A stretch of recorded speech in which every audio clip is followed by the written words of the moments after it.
Camarera le dice al millonario: «Mi madre tiene el mismo tatuaje», y quedó helado. Hay un silencio peculiar en los restaurantes de ultralujo en Polanco. No es el silencio de la paz, es el silencio del dinero. Es el sonido apagado de los cubiertos de plata rozando la porcelana importada, el tintineo sutil de las copas de cristal cortado al chocar en un brindis por millones de pesos, y el murmullo grave de hombres y mujeres que saben que el mundo gira a la velocidad que ellos dictan. Elena conocía ese silencio a la perfección.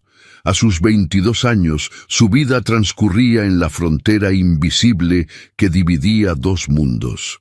De la puerta de la cocina hacia adentro era el caos caliente, el sudor, el ruido de las sartenes, los gritos apresurados y la realidad de los que trabajan para sobrevivir.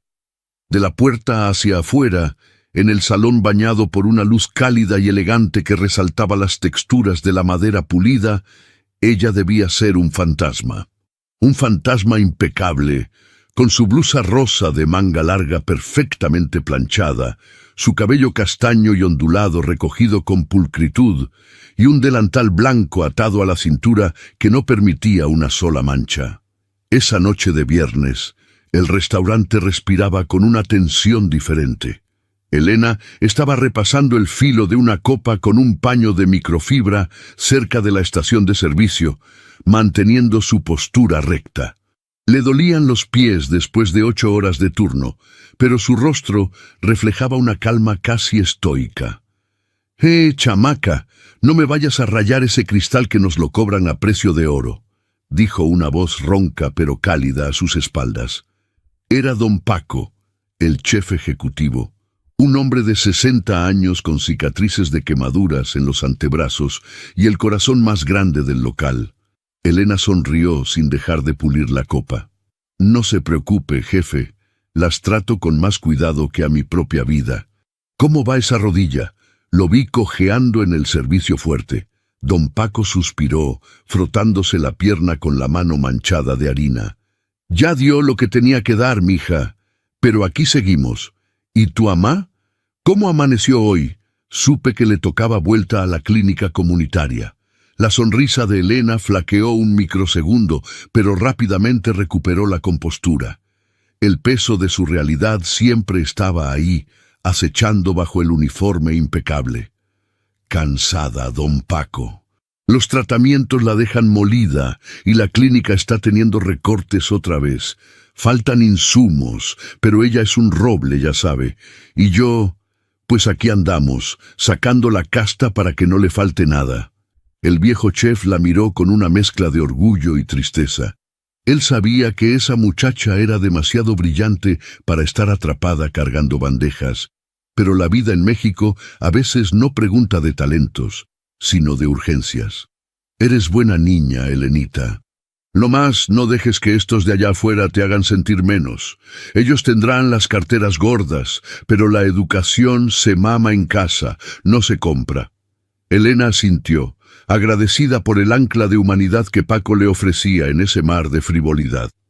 Estaba a punto de contestar cuando la doble puerta de caoba de la entrada principal se abrió de par en par. El cambio en la atmósfera fue instantáneo. Fue como si la presión del aire hubiera descendido de golpe. El maître, un hombre que solía caminar con la barbilla en alto, se encorvó de repente, corriendo casi a tropezones hacia la entrada. Los meseros más veteranos enderezaron la espalda y cruzaron las manos detrás de la cintura. Por la puerta entró Arturo Montenegro. Elena no necesitaba leer las revistas de finanzas para saber quién era. Su presencia lo gritaba. Era un hombre en sus 50s, de piel clara, con un traje azul de corte impecable que costaba más de lo que ella ganaría en 3 años. Su cabello oscuro, peinado hacia atrás con precisión milimétrica, mostraba mechones plateados en las sienes y llevaba una barba corta, perfectamente recortada. Caminaba como si fuera el dueño del aire que respiraban los demás, y en cierto modo, en esa ciudad, lo era. Lo flanqueaban 2 hombres más jóvenes, con trajes oscuros y expresiones serviles. La mesa 4, Elena. Rápido, le susurró el capitán de meseros al pasar por su lado, lívido. Es Montenegro. Ni un solo error. Si se le cae un tenedor, te vas tú y me voy yo. Elena respiró hondo. Suavizó su expresión. Colocó la servilleta de tela sobre su antebrazo izquierdo y caminó hacia la mesa 4 con la fluidez de una bailarina. Su dignidad era silenciosa. No importaba quién se sentara en esa mesa, ella haría su trabajo con excelencia. Montenegro y sus dos acompañantes tomaron asiento. El magnate ni siquiera miró al maître mientras éste le acomodaba la silla.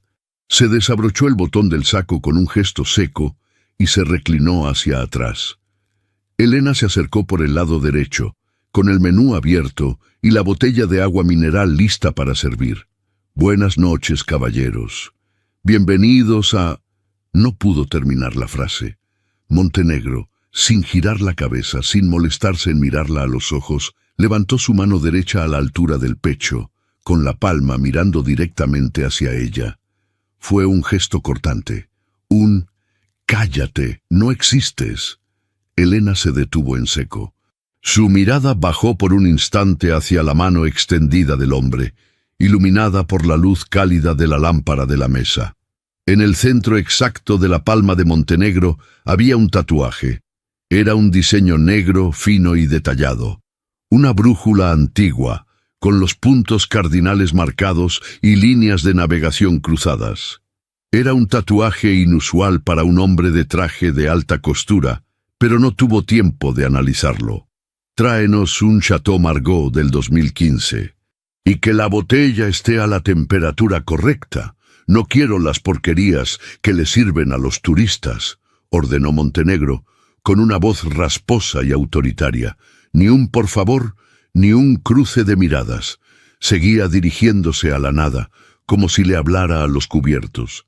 Elena sintió el primer golpe en el estómago. La humillación no siempre es un grito. A veces es ser tratada como mobiliario. Enseguida, señor, respondió con un tono suave, neutro, profesional. Se dio la vuelta para ir a la cava, pero antes de dar 3 pasos, la voz de Montenegro volvió a sonar a sus espaldas. Esta vez, el tono era distinto. Estaba relajado, burlón, y lo más importante, estaba en alemán. Sieh dir dieses Mädchen an. Sie sehen alle gleich aus wie aus einer Fabrik für billige Arbeitskräfte. Miren a esta chica. Todas se ven iguales como de una fábrica de mano de obra barata. Uno de sus acompañantes soltó una carcajada nasal, asintiendo mientras se acomodaba la corbata. Absolut, Herr Montenegro. Sie verstehen nicht einmal was Eleganz ist, selbst wenn Sie sie servieren. Absolutamente, señor Montenegro. Ni siquiera entienden qué es la elegancia aunque la sirvan. Montenegro continuó, arrastrando las erres con un acento bávaro sobreactuado, saboreando el poder de insultar frente a alguien que, según él, era demasiado estúpida para entenderlo. Es ist amüsant. Sie wischen unsere Tische ab, aber in ihren Köpfen ist nichts als Staub. Einfache Tiere, die für ein paar Pesos gehorchen. Es divertido. Limpian nuestras mesas, pero en sus cabezas no hay más que polvo. Animales simples que obedecen por unos cuantos pesos. Elena se congeló. Su pie derecho quedó suspendido en el aire por una fracción de segundo antes de tocar el suelo de madera. Entendió todo, cada sílaba, cada palabra asquerosa, cada inflexión de superioridad. La sangre le subió a las mejillas como si le hubieran dado una bofetada física. El corazón le empezó a martillar contra las costillas, fuerte, rápido. Una rabia caliente y punzante se originó en la boca de su estómago y trepó por su garganta, ahogándola. El instinto le gritó que se diera la vuelta, que les estrellara la bandeja de plata en esas caras sonrientes, que les escupiera su perfecto alemán en la cara y los dejara en ridículo frente a todo el salón. Pero no se movió. Apretó los dedos alrededor de la bandeja hasta que los nudillos se le pusieron blancos. La contención fue una agonía física. Si reaccionaba ahora, la correrían sin sueldo. Si la corrían sin sueldo, no habría dinero para los medicamentos del riñón de su madre la próxima semana. Montenegro era un bully de traje, un hombre que se alimentaba de aplastar a los que estaban abajo. Si estallaba, él ganaba. Él demostraría que ella era, en efecto, el animal simple que acababa de describir. No. Elena bajó la mirada, tragó la humillación como si fuera vidrio molido y caminó hacia la cava. Su rostro, pálido y tenso, era una máscara de mármol. No todavía, se dijo a sí misma en la oscuridad del pasillo de los vinos. Vas a servirles ese vino. Vas a ser perfecta. Pero dentro de ella, algo se había quebrado irremediablemente. La noche acababa de empezar, y Montenegro no tenía idea de que había elegido a la sirvienta equivocada para su macabro juego de poder. El cuarto de cavas estaba helado, pero Elena sentía la frente perlada de sudor. Con las manos temblorosas, descolgó la botella del Chateau Margaux 2015, 120,000 pesos en sus manos, el equivalente a casi 2 años completos de su vida trabajando turnos dobles. Se recargó contra los estantes de madera de roble, cerró los ojos y respiró hondo, contando hasta 10. Ein face tiere, animales simples. Las palabras de Montenegro rebotaban en su cráneo como ecos en una caverna vacía. Nadie en ese restaurante sabía que, antes de que los riñones de su madre fallaran y de que el dinero se esfumara en un abismo de facturas médicas y deudas impagables, Rosa María de la Torre había sido una de las traductoras más respetadas de la Embajada de Austria en la Ciudad de México. Elena creció rodeada de diccionarios, casetes de pronunciación y literatura centroeuropea. Mientras otras niñas veían caricaturas, su madre le enseñaba a declinar verbos en alemán, a pronunciar el francés con la garganta relajada y a escribir la caligrafía del árabe. «Los idiomas son escudos, mi niña», le decía Rosa María, acariciándole el cabello ondulado. «La gente te puede quitar tu casa, tu dinero, incluso tu ropa, pero lo que tienes en la cabeza, eso es tuyo para siempre». Aquel escudo estaba hoy a prueba. Elena secó una lágrima de pura impotencia que amenazaba con arruinarle el maquillaje. Acomodó su blusa rosa y regresó al campo de batalla. Al salir al salón, la atmósfera parecía más densa. Los murmullos de las otras mesas se desvanecían en el fondo. Para ella, solo existía la mesa 4. Caminó hacia ellos con la postura perfecta. Se paró a un costado de Montenegro, presentó la etiqueta de la botella con un ligero movimiento de muñeca y procedió a descorcharla. El sonido del corcho saliendo fue impecable, ni un suspiro. Sirvió un poco en la copa del magnate para la degustación. Montenegro tomó la copa sin mirarla, dio un sorbo rápido, casi descuidado para un vino de ese calibre, y asintió secamente. «Sírvelo», ordenó en español. Elena procedió a llenar las copas de los socios. Y fue entonces, mientras vertía el líquido rubí, que la humillación personal dejó de ser sobre ella y se convirtió en algo infinitamente peor.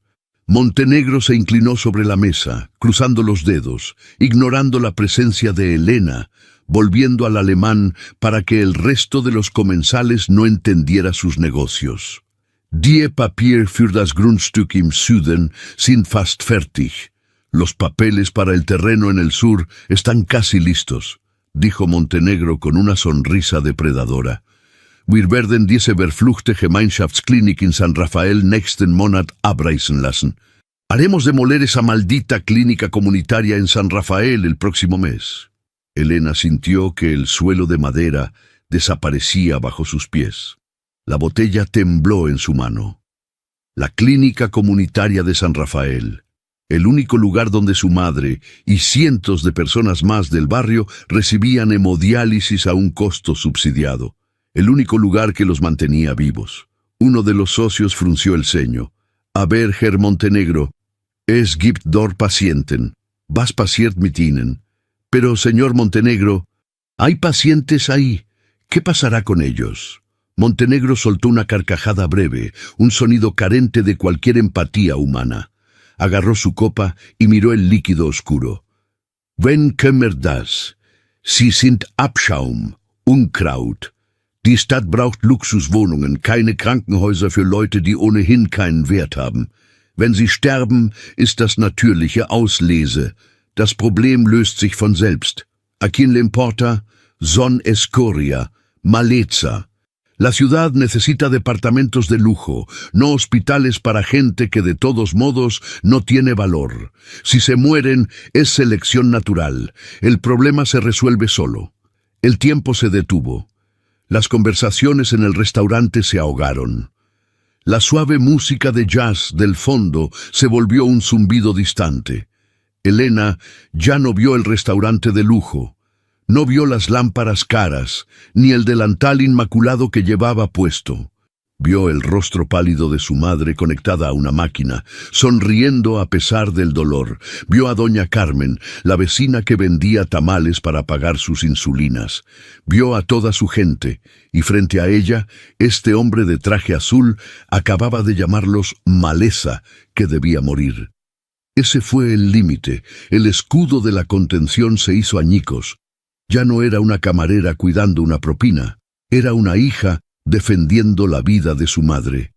Elena dejó la botella de Chateau Margaux sobre la mesa pulida.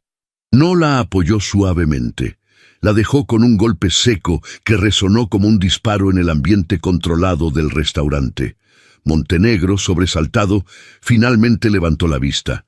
Sus ojos se clavaron en ella, enfurecidos por la interrupción. Levantó nuevamente la mano, mostrando la brújula en la palma de su mano, dispuesto a gritarle que se largara. Pero antes de que él pudiera articular un solo insulto, Elena se inclinó ligeramente hacia adelante. No había miedo en su rostro, solo una autoridad absoluta, fría y demoledora.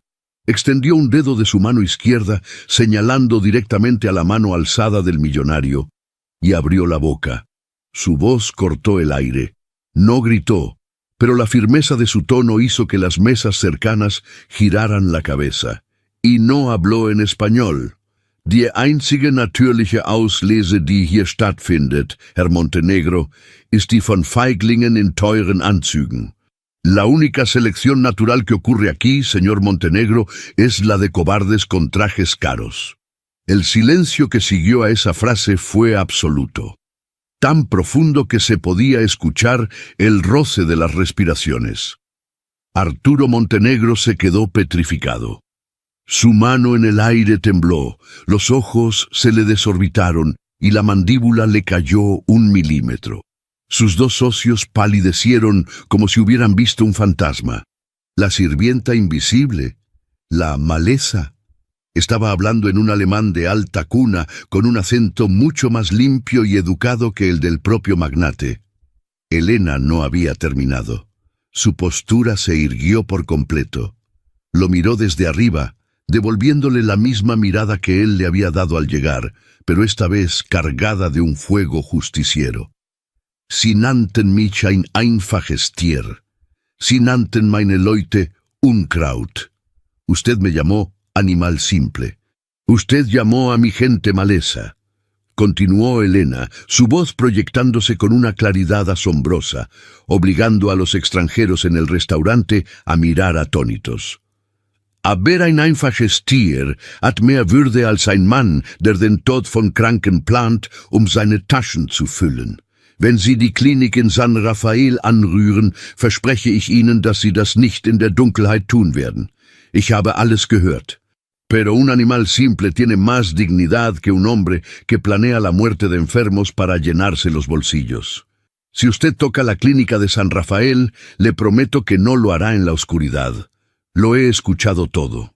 La cara de Montenegro pasó de la sorpresa pálida a un rojo escarlata de ira pura. La humillación pública lo había golpeado como un tren de carga. Estaba siendo regañado, en su propio idioma secreto, por una chica con delantal frente a la élite de la Ciudad de México. Tú, «¡Maldita gata insolente!», estalló Montenegro en español, golpeando la mesa y poniéndose de pie tan rápido que su silla cayó hacia atrás con un estruendo. «¡Gerente! ¡Quiero al gerente aquí ahora mismo!». El maître y el gerente llegaron corriendo, sudando frío. «Señor Montenegro, mil disculpas, yo quiero a esta basura en la calle. Que no vuelva a pisar ningún lugar de esta ciudad», escupió Montenegro, señalando a Elena con el dedo tembloroso. «No sabes con quién te metiste, estúpida, te voy a arruinar». El gerente, aterrorizado por perder al cliente más poderoso, miró a Elena con desesperación. «Elena, entrega tu mandil, estás despedida, lárgate ahora mismo». Desde la puerta de la cocina, don Paco observaba la escena. Tenía los puños apretados, con lágrimas en los ojos por el orgullo y la rabia que sentía por la chica. Quiso salir a defenderla, pero Elena le hizo un gesto imperceptible con la cabeza. «No, es mi pelea». Elena no lloró, no suplicó por su trabajo. Mantuvo la cabeza alta, con una dignidad que ningún traje de marca podía comprar. Se desató el delantal blanco con movimientos pausados, lo dobló y lo dejó cuidadosamente al lado de la botella de vino de 120,000 pesos. Volteó a ver a Montenegro por última vez. Él respiraba agitado, como un animal acorralado en su propia vergüenza, intentando recuperar el poder frente a los murmullos de los demás comensales que ahora lo miraban con asco. «Se equivoca, señor Montenegro», dijo Elena, esta vez en un español suave, casi un susurro que solo él pudo escuchar. «Usted es quien no sabe con quién se metió». Dio media vuelta y caminó hacia la salida. Cada paso resonaba en la madera pulida. Dejó atrás el trabajo que le daba de comer, dejó atrás su estabilidad. Pero cuando empujó las pesadas puertas de cristal y el aire frío de la Ciudad de México le golpeó el rostro, Elena respiró por primera vez en mucho tiempo. La guerra acaba de comenzar, y ella estaba lista. La mañana siguiente, la Ciudad de México amaneció con ese tono grisáceo y pesado que parece aplastar los techos de las casas. En el pequeño departamento de interés social en la delegación Iztacalco, el aire se sentía todavía más denso. Elena estaba sentada a la mesa de formica de la cocina, con el celular en la mano y una taza de café que llevaba horas fría. Había dormido a lo sumo 2 horas. La adrenalina de la noche anterior se había evaporado, dejando a su paso el ácido sabor de la realidad. Tenía exactamente 450 pesos en la cartera y una receta médica para su madre que costaba casi 2,000. Había pasado las últimas 3 horas marcando a todos los contactos que tenía en la industria restaurantera, capitanes de meseros, gerentes de turno, chefs de otros locales en Polanco, La Roma y La Condesa. Gente que conocía su ética de trabajo, su puntualidad y su dominio de los idiomas. Las respuestas habían sido unánimes, y cada una fue un clavo más en el ataúd de su tranquilidad. «Híjole, Elenita, la neta me encantaría jalarte», pero llegó un correo general a la Asociación de Restauranteros. Le había dicho Marcos, un gerente en la colonia Roma, bajando la voz como si temiera ser escuchado. «Estás boletinada, mija. Dicen que le hiciste un escándalo a un pez gordo, que le aventaste una botella y le gritaste groserías. Es Montenegro, Elena. Nadie se va a aventar el tiro de contratarte y arriesgarse a que ese cabrón nos cierre los locales con sus contactos en salubridad». «Lo siento mucho, de verdad». Elena cortó la llamada sin responder. El silencio del modesto departamento fue interrumpido por el silbido agudo del carrito de camotes en la calle. Un recordatorio de que el mundo de afuera seguía girando mientras el suyo se desmoronaba.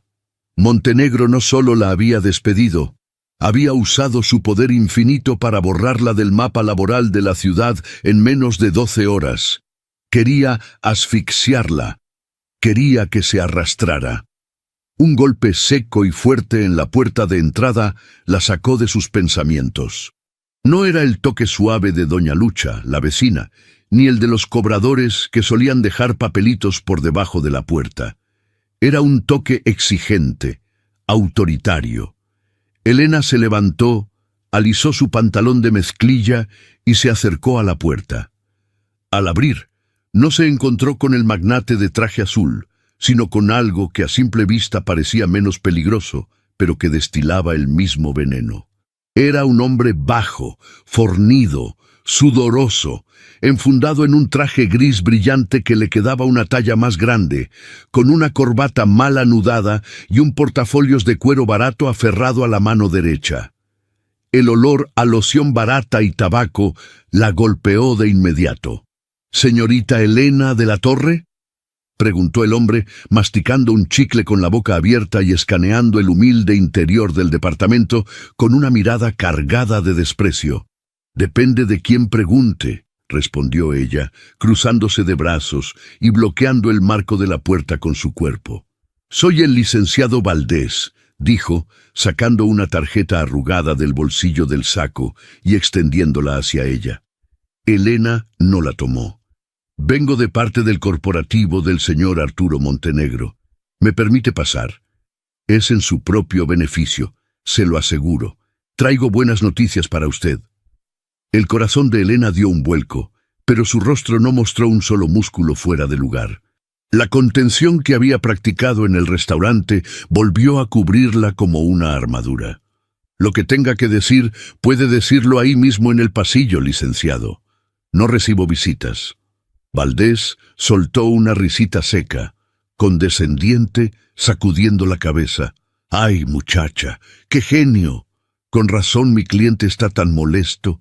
Mira, vamos a hacer esto fácil y rápido para que puedas seguir con tu vida y buscarte un trabajito. Ah, espera, me informan que estás teniendo problemitas para encontrar chamba hoy, ¿verdad? Qué lástima. Las cosas en esta ciudad son tan complicadas cuando uno no tiene las recomendaciones adecuadas». El tono burlón del abogado hizo que a Elena le hirviera la sangre, pero mantuvo los ojos fijos en él, implacable. «Vaya al grano». Valdés chasqueó la lengua, abrió su portafolios y sacó dos cosas: un sobre manila inusualmente grueso y una carpeta azul con varias hojas engargoladas. Sostuvo el sobre manila frente a la cara de Elena, pesándolo en la mano. «Aquí adentro hay 250,000 pesos en efectivo. Billetes nuevecitos. Es más de lo que ibas a ganar en ese restaurante sirviendo agüita en los próximos 5 años», dijo Valdés, bajando la voz a un susurro conspiratorio. «El señor Montenegro es un hombre generoso. Entiende que ayer te alteraste, que eres joven y te ganó la emoción.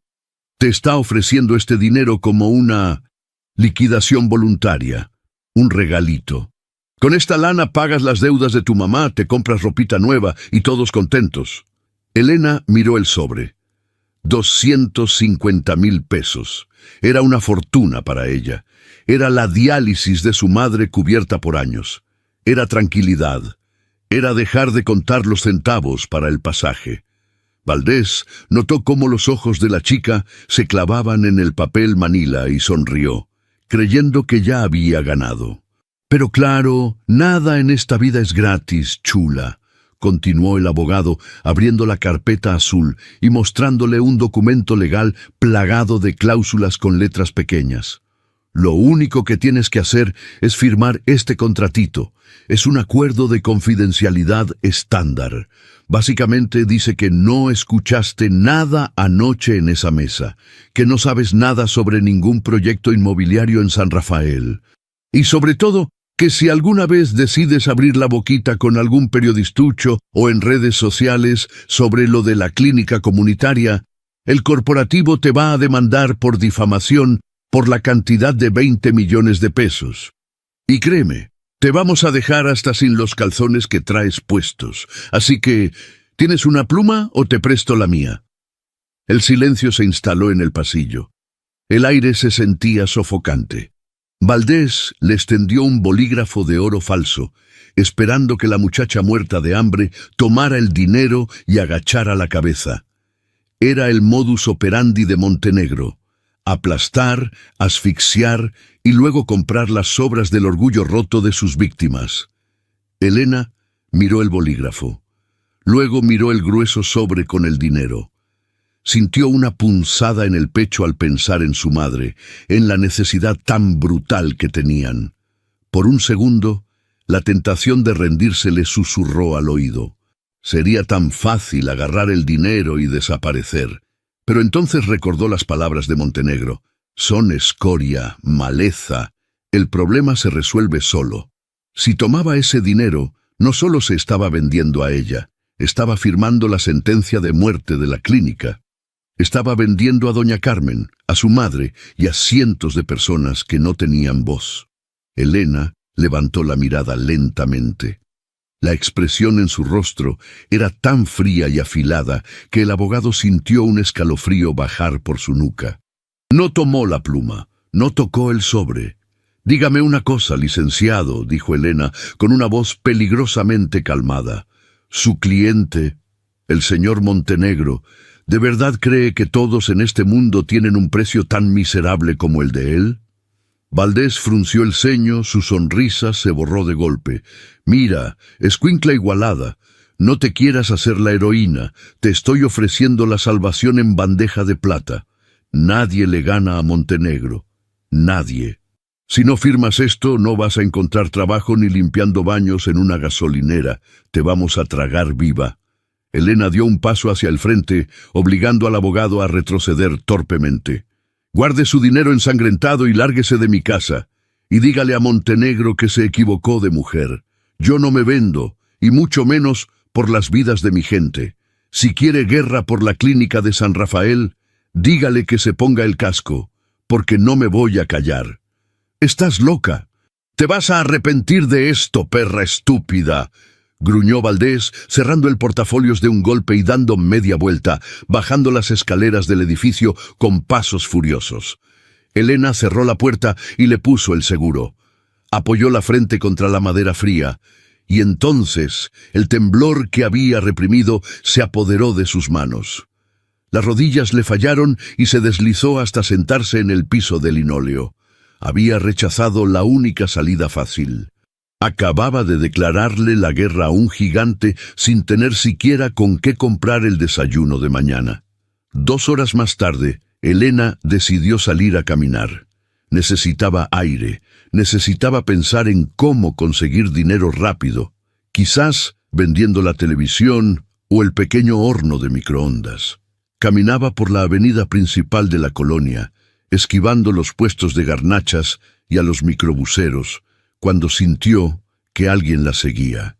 Se detuvo en seco frente a un puesto de periódicos y miró el reflejo en el cristal.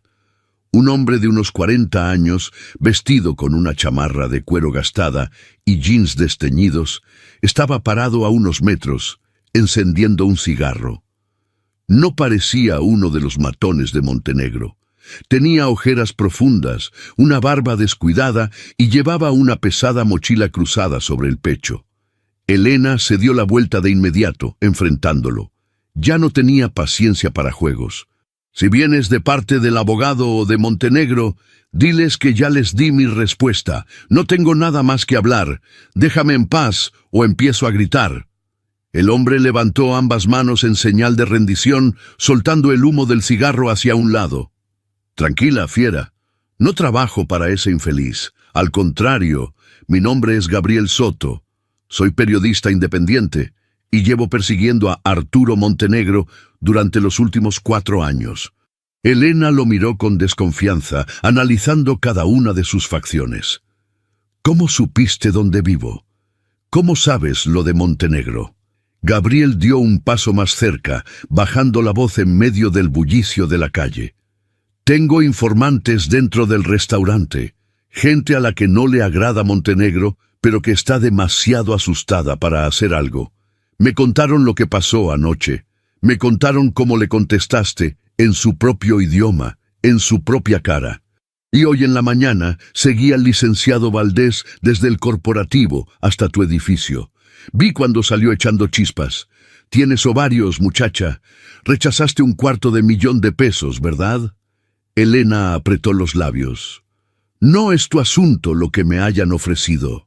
Lo es, porque eres la primera persona en la historia de ese cabrón que no le firma el maldito acuerdo de confidencialidad, dijo Gabriel quitándose la mochila y sacando una carpeta de argollas gruesa, gastada y llena de notas adhesivas. Se la ofreció a Elena. «Mira esto. Ábrela». Elena dudó un segundo, pero finalmente tomó la carpeta y la abrió a mitad de la banqueta. Su estómago se encogió. Eran fotografías, copias de actas de defunción, recortes de periódicos locales que nadie leía y documentos judiciales archivados. Había fotos de familias desalojadas violentamente de sus tierras en el Estado de México, registros de pequeños empresarios arruinados por demandas fantasmas y recortes sobre un asilo de ancianos en Puebla que fue demolido accidentalmente por una de las constructoras de Montenegro, argumentando fallas estructurales para poder construir una plaza comercial. «Él no es solo un empresario arrogante, Elena», explicó Gabriel, con la voz cargada de una amargura añeja. «Es un depredador. Su modelo de negocios es encontrar terrenos con alta plusvalía que están ocupados por gente vulnerable, clínicas, asilos, unidades habitacionales viejas. Compra a jueces, falsifica firmas y si alguien se resiste, los ahoga legal y financieramente. Y si eso no funciona, les manda a tipos como Valdés con una maleta de dinero y amenazas de muerte. Tú no eres la primera víctima de su ambición por el terreno de San Rafael, pero eres la primera que tiene la pieza del rompecabezas que me faltaba». Elena levantó la vista de las fotografías, sintiendo un nudo en la garganta. La magnitud del monstruo al que se estaba enfrentando era abrumadora. «¿Qué pieza?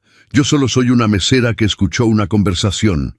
«Escuchaste la confirmación de viva voz de que él dio la orden de sabotear la clínica para justificar la demolición», dijo Gabriel, con los ojos brillando, con una mezcla de esperanza y urgencia.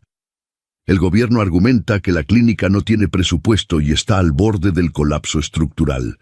Pero tú escuchaste a Montenegro decir que los papeles del fraude están listos. Si logramos probar eso, si logramos que testifiques, y yo publico las pruebas financieras que he estado recolectando, podemos tirarle el teatro, podemos meterlo a la cárcel». Elena miró la carpeta. Miró los rostros de las personas arruinadas en las fotografías. Luego pensó en el rostro humillado de Montenegro anoche en el restaurante. Sintió miedo, un miedo paralizante y profundo, pero debajo de ese miedo, la semilla de la justicia empezó a echar raíces en su pecho.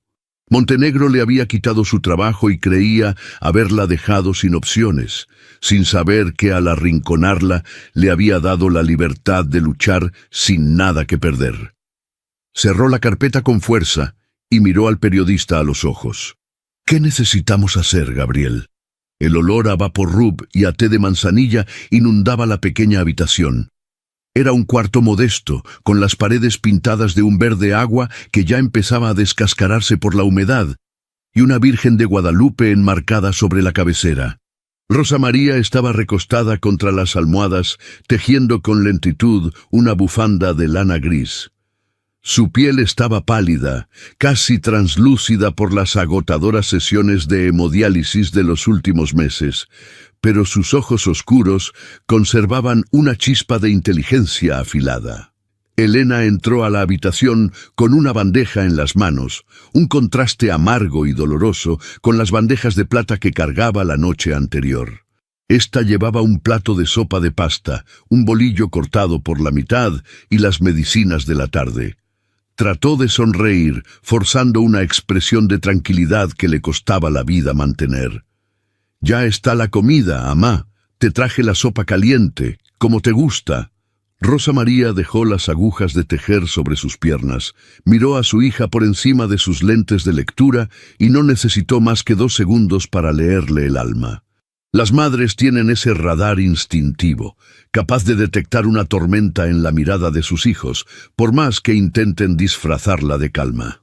«Siéntate ahí en la orilla de la cama, Elena», ordenó la mujer, con una voz débil pero firme. «Y dime qué pasó. No tienes el uniforme planchado para el turno de la tarde, tienes los ojos hinchados y traes esa cara de cuando eras niña y rompías un vaso y no sabías cómo decírmelo. ¿Te corrieron del trabajo? Elena tragó saliva. Sintió que la armadura de contención que había usado con el abogado y con el periodista se resquebrajaba frente a la única persona en el mundo ante la cual podía ser vulnerable.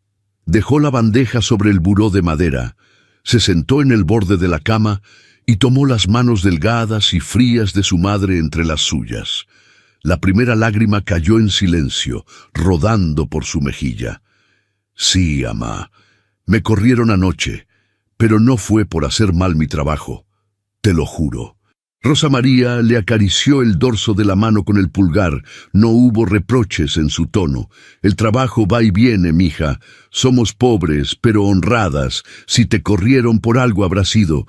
¿Qué pasó? Cuéntamelo todo. Elena respiró hondo, limpiándose la cara con el reverso del brazo, con voz entrecortada al principio, y luego, con una firmeza creciente, empezó a relatar la noche. Le habló de la llegada del magnate, de su arrogancia, de cómo la trató como si fuera menos que basura humana. Le contó sobre el alemán, sobre las burlas crueles que ella tuvo que tragarse en silencio. Rosa María escuchaba atentamente, con el ceño fruncido y la mandíbula apretada, reconociendo el clasismo brutal de una sociedad que tantas veces las había pisoteado. Pero cuando Elena llegó a la parte de la conversación sobre la clínica comunitaria de San Rafael, la madre soltó un suspiro ahogado y se llevó una mano al pecho. Dijo que la iban a demoler, mamá, continuó Elena con la rabia volviendo a encenderse en su voz. Dijo que la gente enferma como tú, que todos nosotros éramos maleza, que nuestro problema se resolvía solo si moríamos. No pude aguantarlo. Te juro que intenté contenerme por el dinero, pero cuando amenazó tu vida y la de todos en el barrio, le contesté. Lo puse en su lugar frente a todos sus socios, en alemán. No me arrepiento. Hoy me mandó a un abogado con dinero para callarme, pero lo mandé al diablo. Ahora estoy hablando con un periodista para exponerlo. Rosa María cerró los ojos, procesando el impacto de la noticia. Su hija, su pequeña Elena, se había enfrentado a uno de los monstruos más grandes de la ciudad. ¡Ay, mi niña valiente! Y tan terca, susurró la madre, abriendo los ojos con una mezcla de terror y orgullo inmenso. Ese hombre te pudo haber hecho daño. Esa gente no tiene alma. ¿Quién es ese desgraciado? ¿Cómo se llama? Arturo Montenegro, respondió Elena, pronunciando el nombre con asco. Es un magnate de bienes raíces, un hombre de unos 50 y tantos años, con el pelo oscuro y canas en los lados. Se viste con trajes carísimos y se cree el dueño del mundo.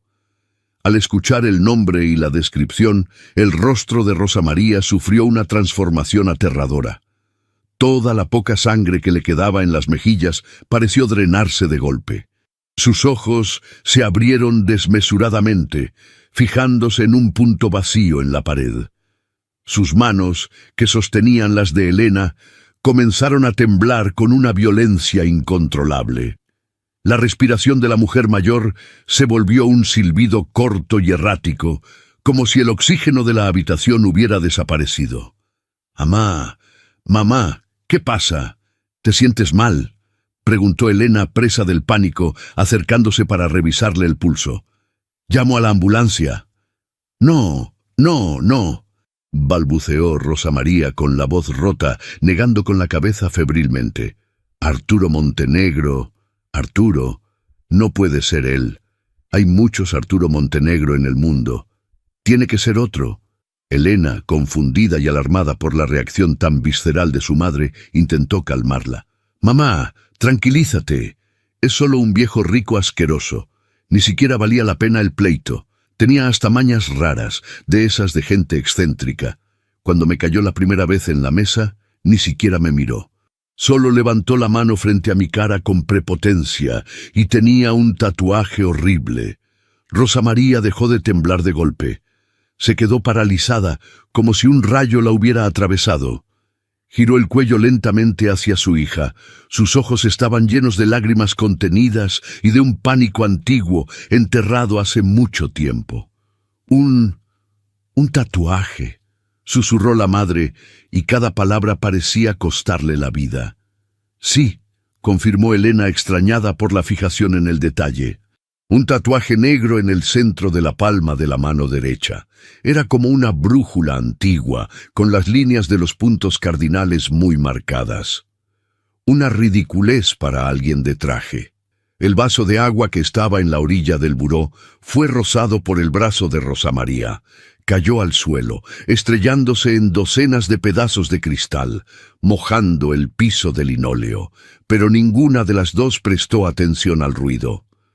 «Una brújula», murmuró Rosa María, con las lágrimas desbordándose finalmente por sus mejillas, cayendo pesadamente sobre la bufanda a medio tejer. Una brújula con las flechas cruzadas y un ancla pequeña escondida en la aguja que apunta al norte. Elena sintió un escalofrío helado recorrerle la columna vertebral. Se quedó sin aliento. Sí, exactamente así. ¿Cómo lo sabes? Mamá, ¿cómo sabes el diseño exacto? Rosa María no respondió de inmediato.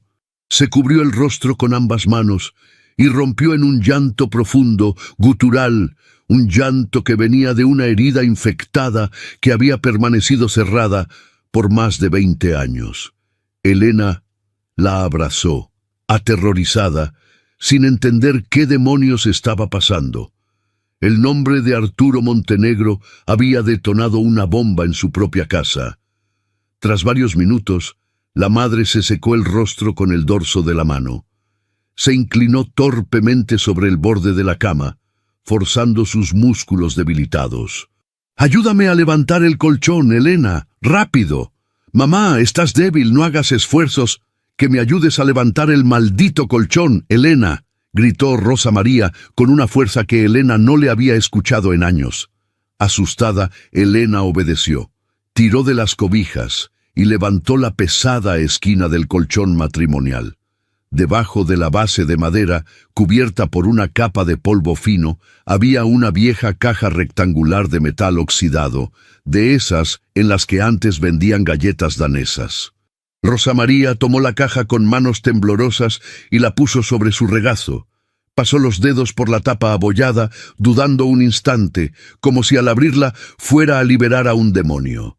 Finalmente, la destapó. Adentro no había joyas, ni dinero.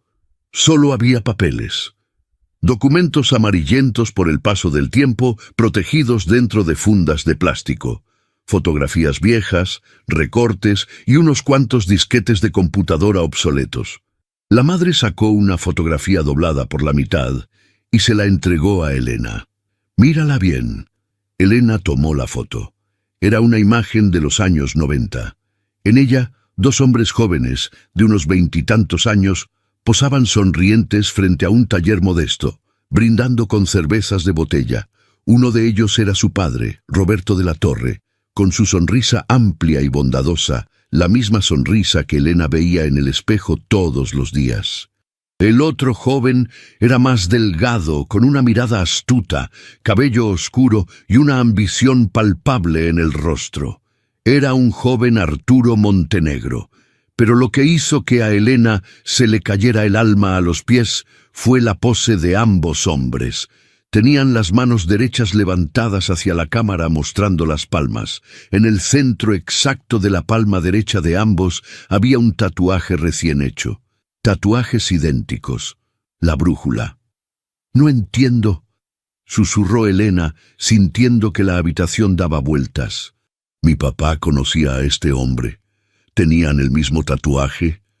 «Ese hombre no era un desconocido para tu padre, Elena», dijo Rosa María, sacando un documento oficial de la caja.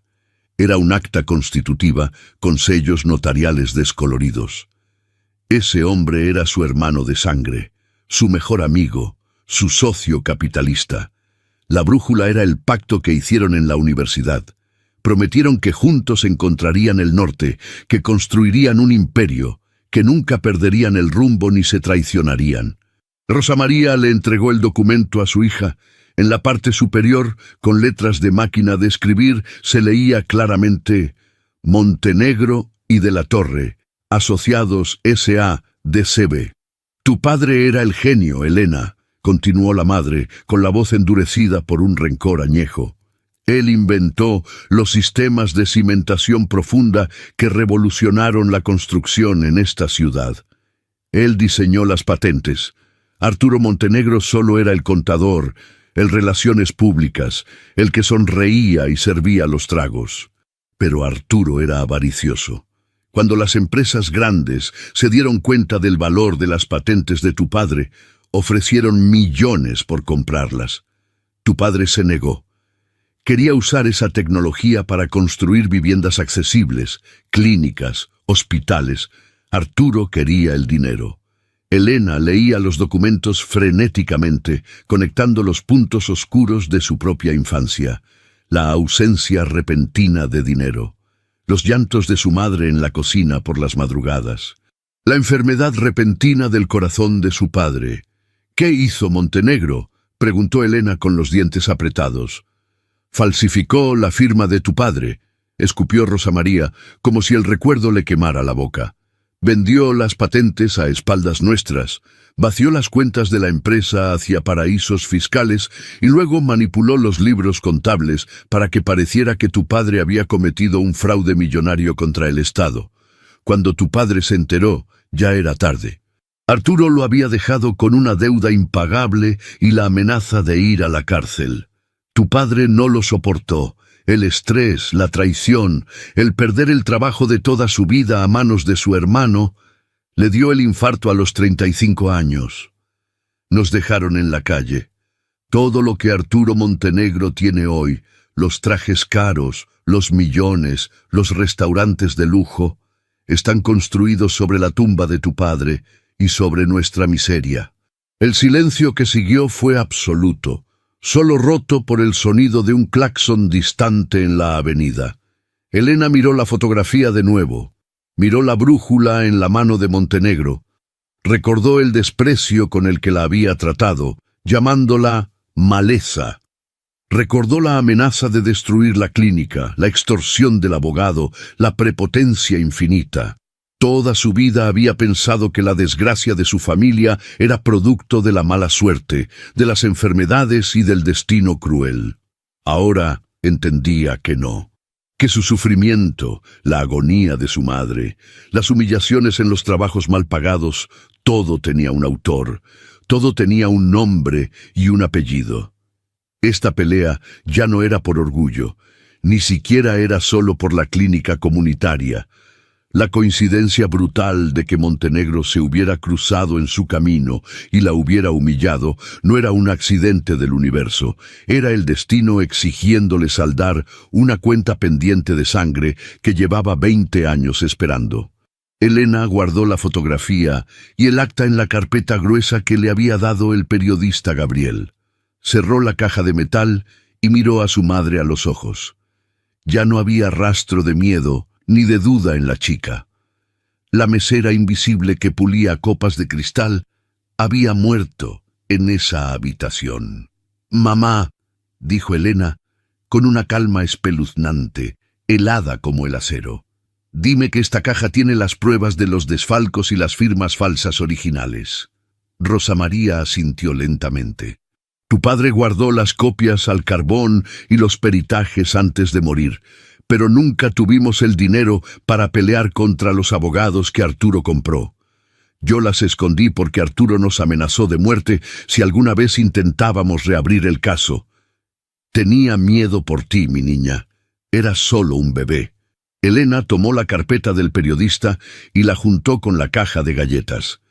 Sentía en sus manos el peso de la munición necesaria para volar en pedazos el imperio del magnate.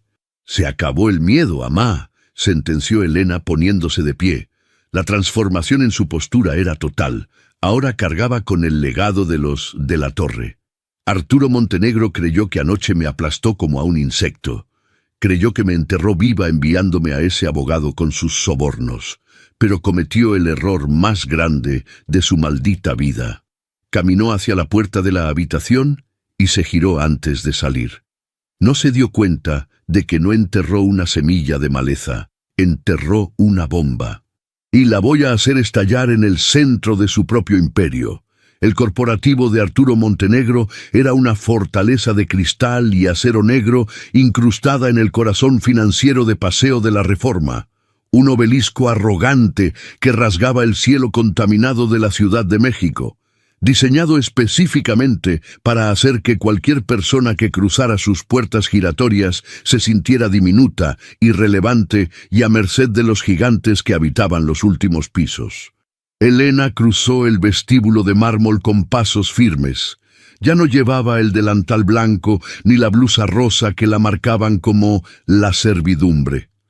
Llevaba unos pantalones de vestir oscuros, una blusa blanca impecable y un saco sobrio que había comprado en un tianguis de Paca, pero que portaba con la elegancia de una heredera.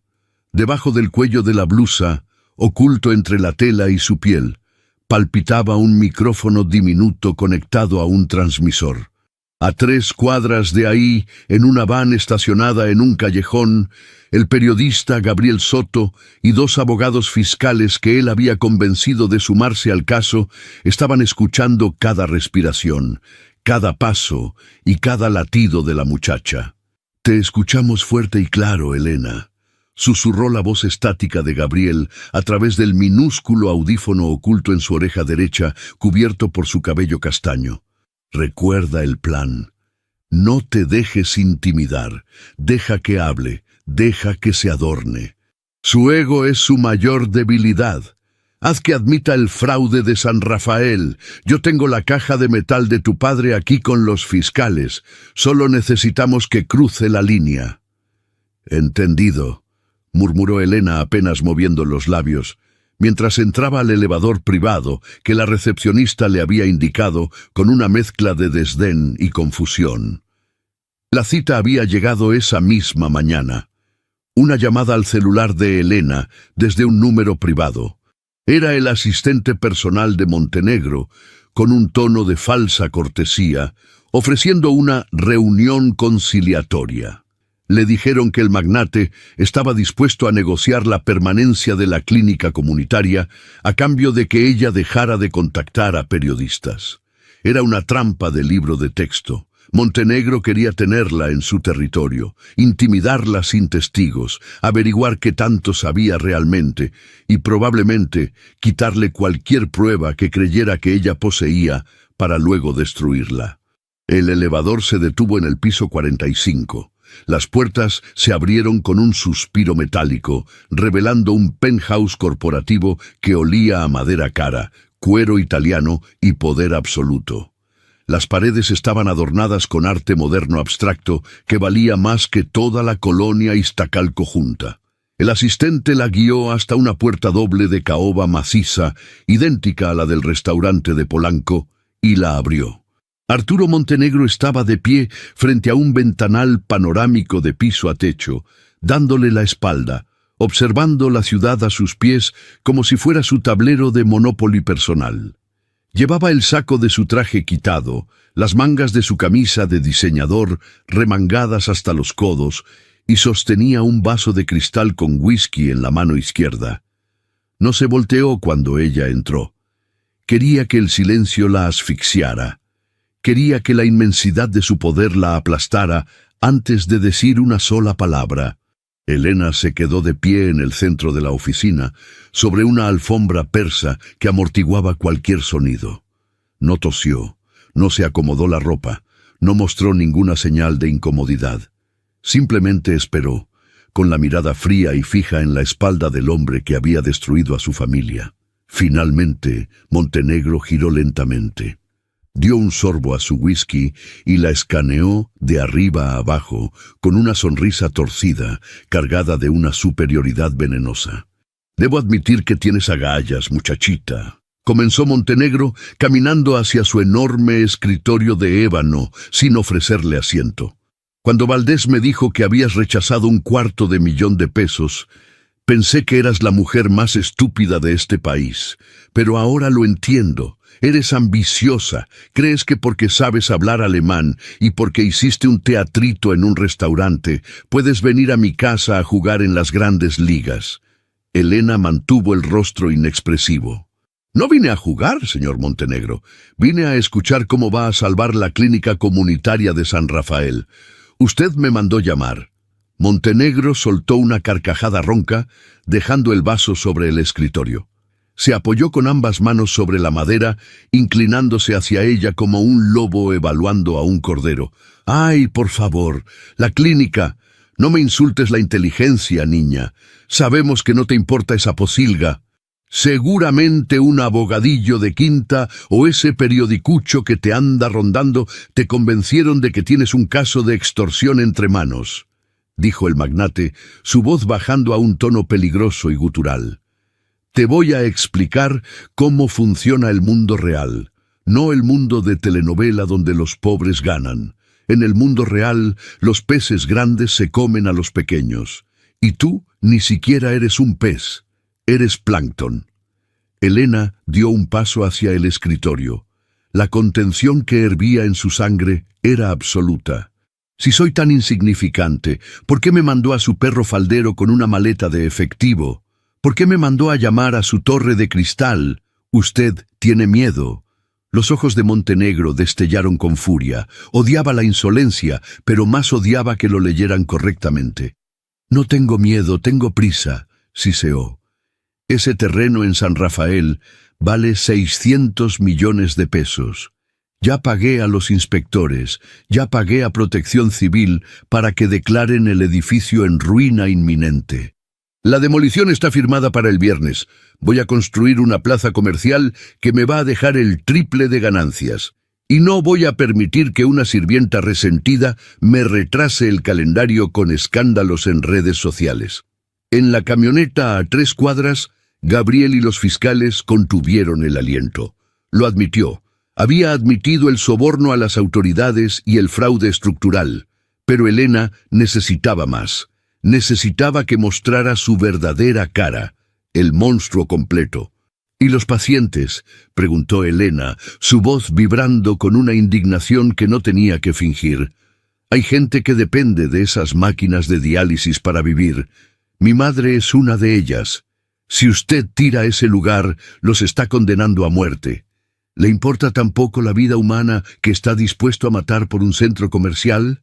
Montenegro suspiró, rodando los ojos, visiblemente aburrido de la brújula moral de la muchacha. Se sirvió más whisky, sintiéndose completamente impune en la privacidad de su oficina insonorizada. La vida humana tiene un valor de mercado, chiquita. Esa gente ya es un peso muerto para el sistema. ¿Qué aportan? Nada. Yo genero empleos, yo construyo la ciudad, yo muevo la economía. Ellos solo consumen recursos. Si se mueren porque no hay una maquinita para limpiarles la sangre, es porque la naturaleza ya decidió que su tiempo expiró. Yo solo estoy acelerando el trámite inmobiliario, respondió con una frialdad sociópata que helaba la sangre. Ahora, escúchame bien, porque esta es la única y última oferta que vas a recibir en tu miserable vida. Abrió un cajón de su escritorio y sacó un cheque en blanco ya firmado. Lo puso sobre la mesa y lo golpeó con el dedo índice. Vas a decirme qué grabaciones tienes, a quién le has hablado, y me vas a entregar todo hoy mismo. A cambio, tú pones la cantidad que se te dé la gana en este cheque. Te vas del país con tu madre, la metes a un hospital privado en Houston si quieres, y te olvidas de San Rafael. Si te niegas... Montenegro hizo una pausa, y su rostro se transformó en una máscara de crueldad absoluta. Si te niegas, te juro por mi vida que no solo voy a demoler la clínica, voy a asegurarme de que los médicos que atienden a tu madre pierdan sus licencias. Voy a embargar el edificio donde vives. Te voy a arrastrar por el fango hasta que me supliques de rodillas que te deje en paz. La amenaza flotó en el aire, pesada y tóxica. Era el momento, el clímax de una guerra que había comenzado 20 años atrás en una oficina mucho más pequeña que esa. Elena no miró el cheque. Levantó la vista y clavó sus ojos directamente en las pupilas dilatadas de Montenegro. «Es usted un hombre predecible, Arturo», dijo ella, soltando el formalismo del señor. Su voz sonó profunda, resonando en las paredes de caoba. El uso de su nombre de pila lo desconcertó. Montenegro frunció el ceño, enfurecido por la falta de respeto. «Te dije que te callaras la maldita boca y me dieras un precio», bramó, perdiendo finalmente los estribos. Y entonces, en un gesto reflejo de pura dominación y prepotencia, el magnate levantó la mano derecha a la altura de su rostro, con la palma extendida hacia ella, ordenándole silencio de la misma forma humillante en que lo había hecho en el restaurante. La luz que entraba por el ventanal iluminó la palma de su mano. Ahí estaba, la brújula. La tinta negra entrelazada en la piel, marcando los puntos cardinales y la traición. Elena no retrocedió, no bajó la mirada. En lugar de eso, dio un paso decisivo hacia el escritorio, cerrando la distancia entre ellos. Levantó su mano izquierda y señaló directamente la palma extendida del millonario. Su expresión era la de un juez dictando una sentencia de muerte irrefutable. «Mi madre tiene el mismo tatuaje», dijo Elena. Fueron 6 palabras. 6 palabras pronunciadas en un tono bajo, sin gritar, pero que cayeron en la oficina como un bloque de plomo. Montenegro se quedó paralizado. Su mano quedó congelada en el aire. El silencio se tragó el sonido de la respiración de ambos. Las pupilas del magnate se contrajeron violentamente y una sombra de confusión atravesó su rostro, seguida instantáneamente por un terror paralizante. «¿Qué estupidez estás diciendo?», tartamudeó, bajando la mano lentamente como si de repente le pesara 1000 kilos. Su voz había perdido toda su autoridad. Sonaba rasposa, frágil. Elena apoyó ambas manos sobre el escritorio de ébano, acercando su rostro al de él. «Dije que mi madre, Rosa María de la Torre, se hizo el mismo tatuaje en su propia mano el día que tuvo que enterrar al hombre que usted mató con su avaricia», escupió Elena saboreando cada sílaba. La brújula, el pacto de socios, el norte que prometieron nunca perder. Todo el color se drenó del rostro de Arturo Montenegro en un solo segundo. Quedó blanco como el papel. Sus rodillas parecieron ceder 1 milímetro, obligándolo a sostenerse del borde del escritorio. El vaso de whisky que había dejado en la mesa temblaba por la vibración de sus propias manos sobre la madera. Tú eres», susurró, con los labios resecos, incapaz de articular la oración. El fantasma de su pasado acababa de materializarse frente a él, no en la forma de un espíritu vengativo, sino en la de la muchacha a la que había humillado y tratado como maleza.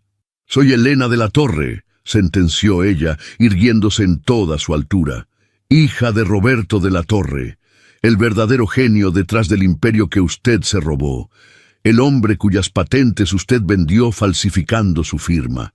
El hermano que usted dejó en la calle y empujó a la muerte por estrés». Montenegro comenzó a hiperventilar. Negaba con la cabeza, retrocediendo, tropezando con su propia silla de cuero. «No, no es posible. Ustedes desaparecieron. Eso fue hace 20 años. No tienes pruebas. Esos documentos se pudrieron. Nadie te va a creer. Eres una pinche gata de restaurante». «¿Pruebas?». Elena soltó una carcajada fría, desabrochándose el primer botón de la blusa para revelar el pequeño micrófono negro que parpadeaba con una luz roja imperceptible.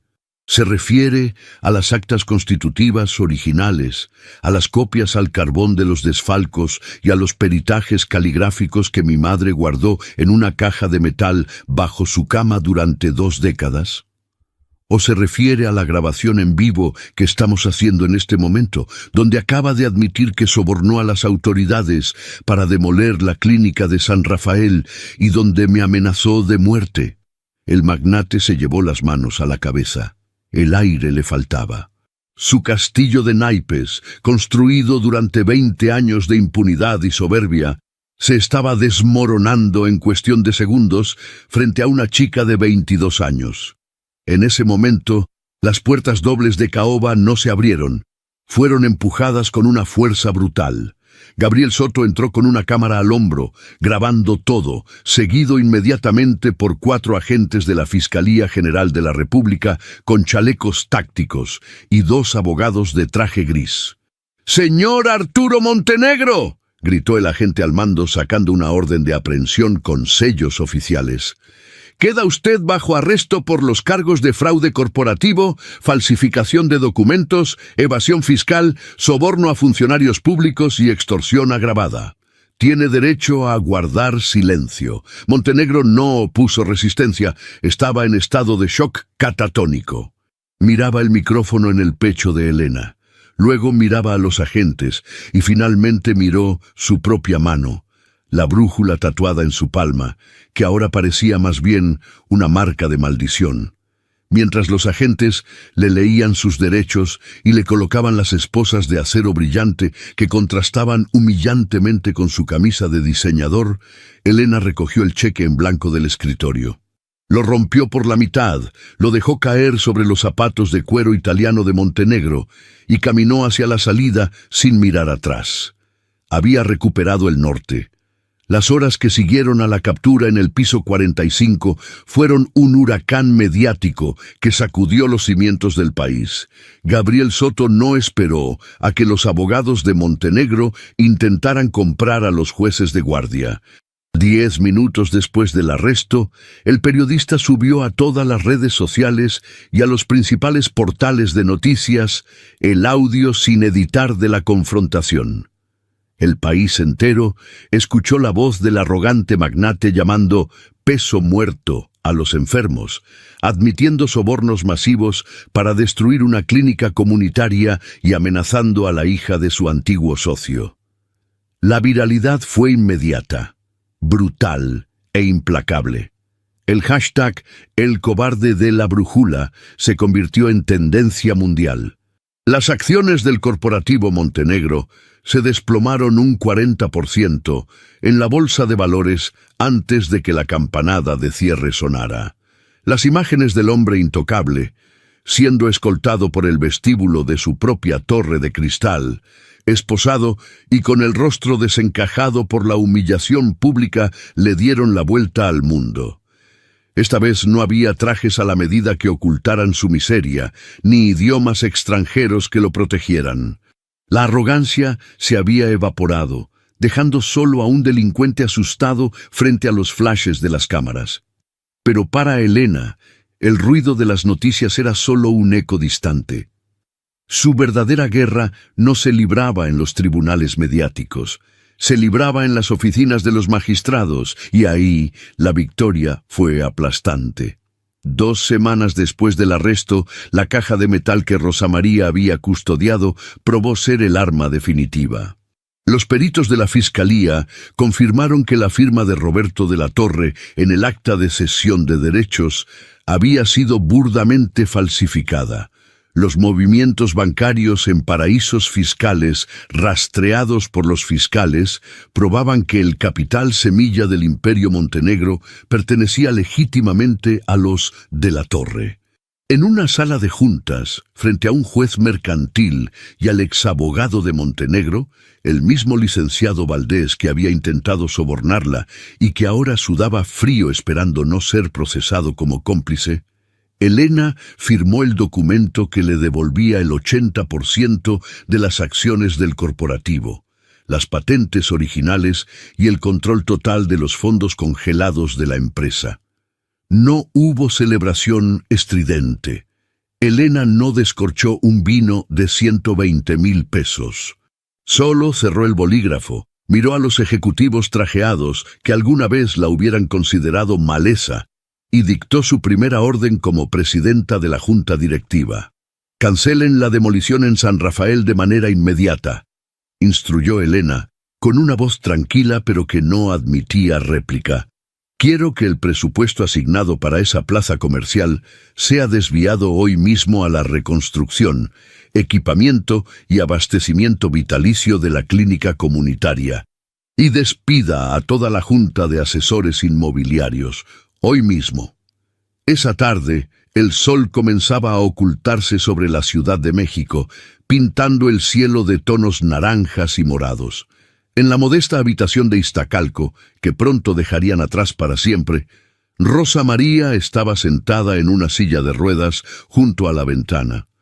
Se veía cansada, pero por primera vez en 2 décadas, su rostro no reflejaba dolor ni angustia, reflejaba una paz profunda, luminosa.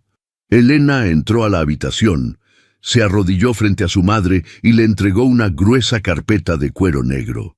No era un sobre con sobornos, eran las escrituras de la clínica San Rafael, ahora a nombre de un fideicomiso público e intocable, y los documentos que restituían el nombre de Roberto de la Torre como fundador de la empresa.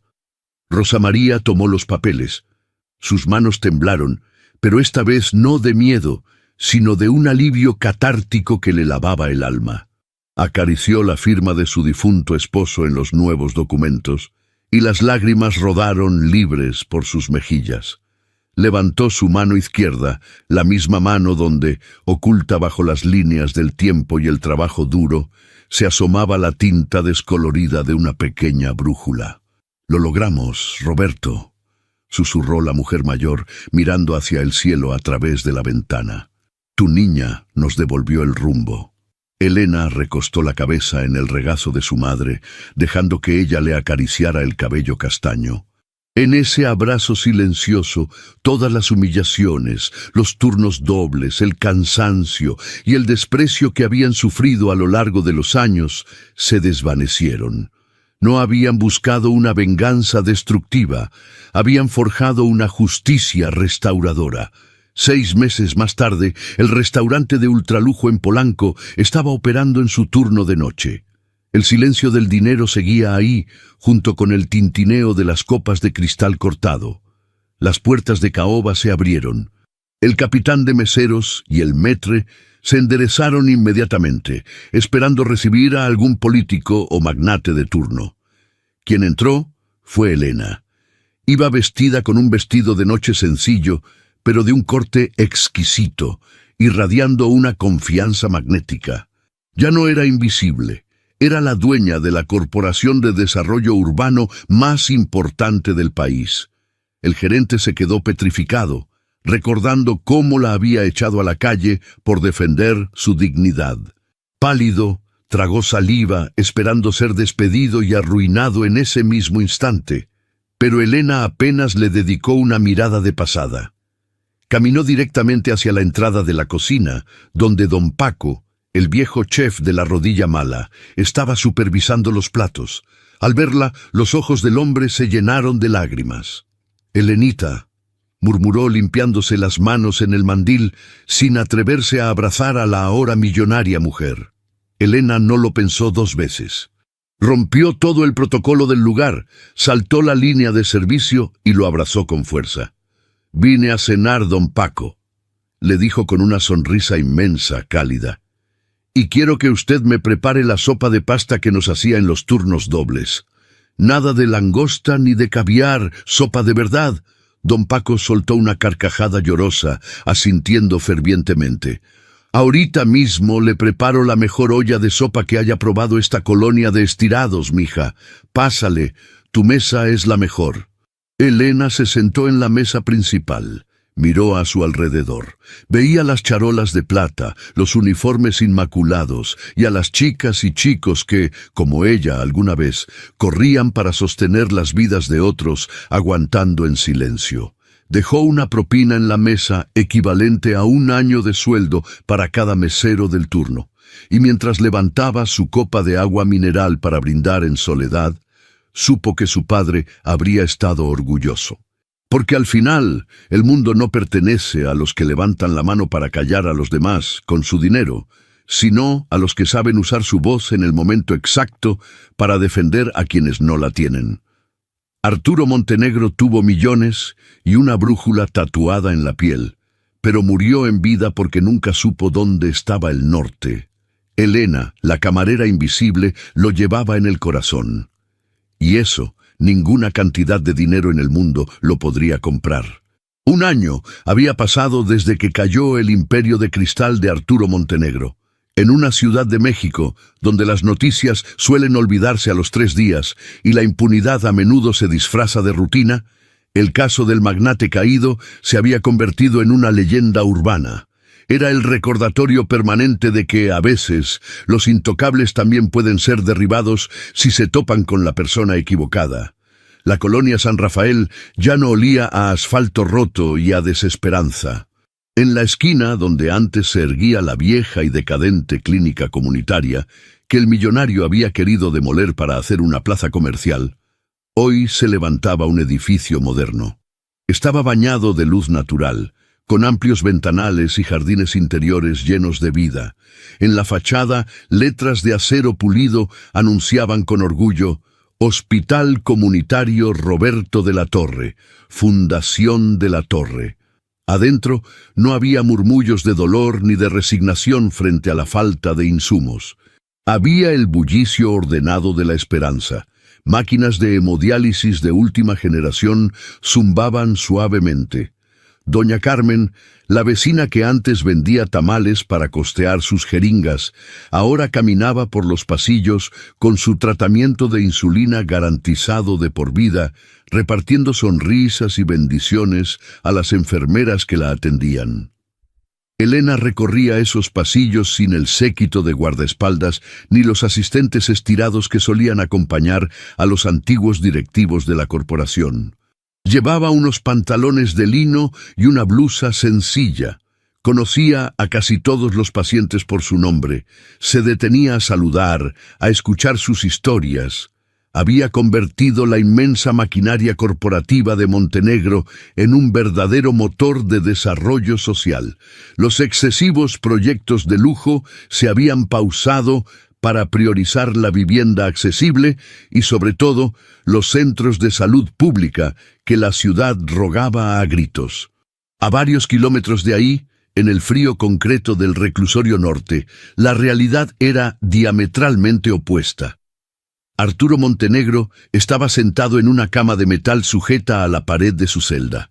Vestía el gastado uniforme reglamentario color beige. Había perdido más de 15 kilos.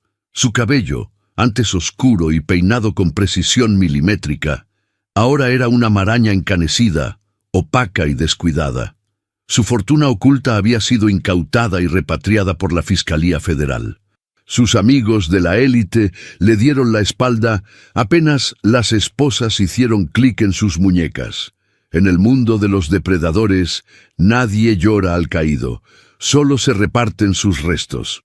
Montenegro levantó su mano derecha, la misma mano con la que solía callar a la gente y humillar a quienes consideraba maleza.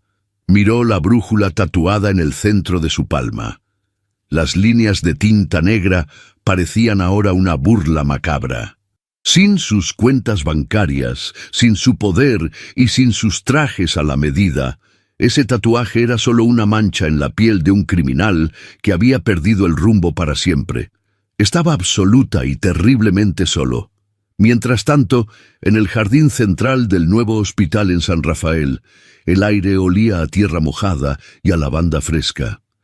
Rosa María estaba sentada en una banca de madera bajo la sombra de un frondoso jacaranda en flor. La silla de ruedas era cosa del pasado. Gracias a los tratamientos de primer nivel y a la tranquilidad absoluta de saberse segura, su cuerpo había recuperado la fuerza y el color en sus mejillas. Elena se acercó con 2 vasos de café humeante y se sentó a su lado, ofreciéndole uno. «¿Cómo te sientes hoy, amá?», preguntó Elena, recargando la cabeza en el hombro de la mujer mayor y cerrando los ojos bajo la brisa fresca. «Como si estuviera soñando, mija», respondió Rosa María, dando un sorbo al café y mirando a los niños jugar en las áreas verdes del hospital. «Nunca imaginé que llegaría a ver el nombre de tu padre brillando en un lugar como este. Él siempre soñó con esto, con construir lugares dignos donde la gente pudiera sanar sin tener que empeñar su vida. Rosa María dejó el vaso a un lado y metió la mano en el bolsillo de su suéter de punto. Sacó un pequeño objeto envuelto en un pañuelo de algodón blanco y se lo entregó a Elena. Cuando vaciamos la caja de metal para dársela a los abogados, me guardé esto. Quería dártelo en el momento adecuado. Creo que hoy es el día perfecto. Elena tomó el pañuelo, lo desdobló con cuidado y su respiración se entrecortó. En el centro de la tela había un reloj de bolsillo antiguo, hecho de plata, pulida y pesada. No era un reloj convencional. Al abrir la tapa metálica con un suave clic no había manecillas ni números. Había una brújula real, hermosa, con detalles grabados a mano en el metal, y una aguja magnética que temblaba levemente hasta fijarse en el norte. Era el diseño original y exacto del tatuaje de los dos socios. Tu padre no se tatuó esa brújula solo por un capricho de la universidad, Elena, explicó Rosa María, con la voz cargada de una ternura infinita. Él diseñó y mandó a hacer esta brújula cuando fundó la empresa de cimentación. Arturo siempre se burlaba de él por ser tan sentimental. Tu padre decía que el dinero, el poder y la ambición desmedida eran como tormentas en alta mar. Te ciegan, te desorientan, te hacen olvidar quién eres realmente y de dónde vienes. Elena acarició el cristal frío de la brújula, hipnotizada por el movimiento constante de la aguja buscando su eje. Él decía que todos necesitamos recordar siempre cuál es nuestro norte verdadero. Continuó la madre, tomando la mano libre de su hija y apretándola con amor. Para Arturo Montenegro, el norte siempre fue el dinero, sin importar a quién pisara. Para tu padre, el norte siempre fue su gente, su familia, su comunidad. Arturo se robó las patentes y vació las cuentas, creyendo que se había llevado todo el tesoro, pero dejó atrás lo único que realmente valía la pena. Y tú, mi niña, tú nos devolviste el norte. Las lágrimas asomaron a los ojos de Elena, pero esta vez no eran de impotencia ni de rabia.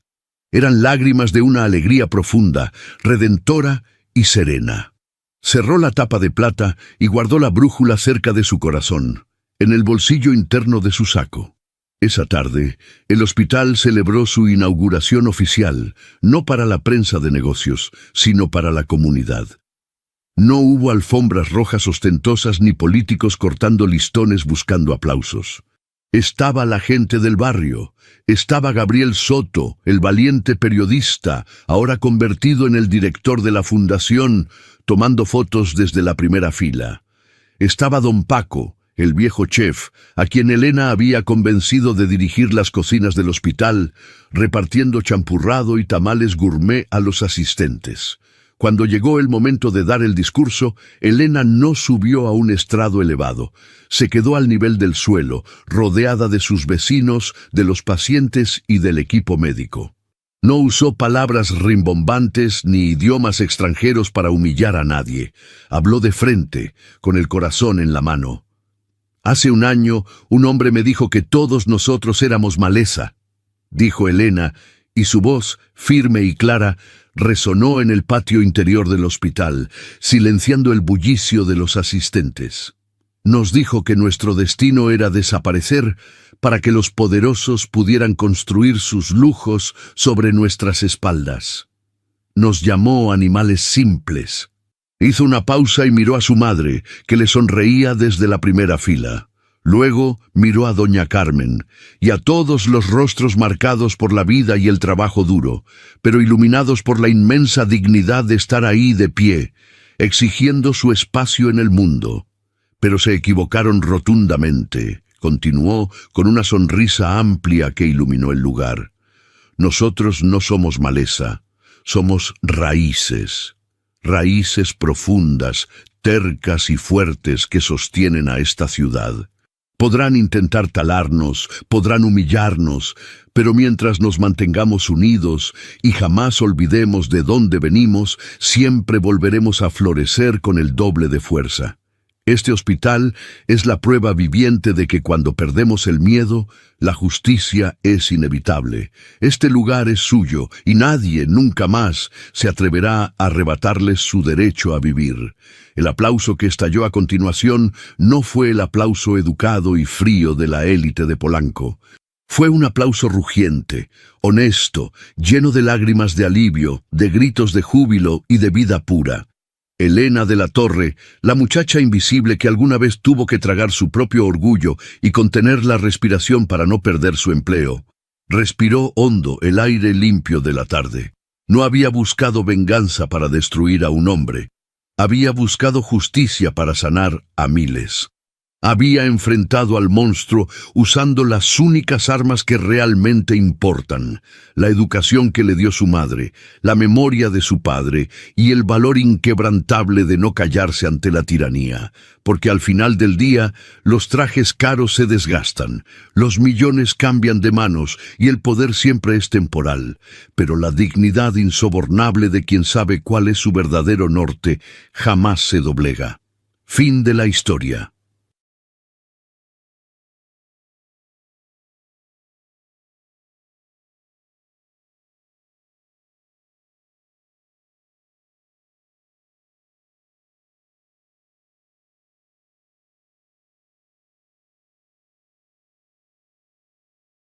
Subscribe to my channel.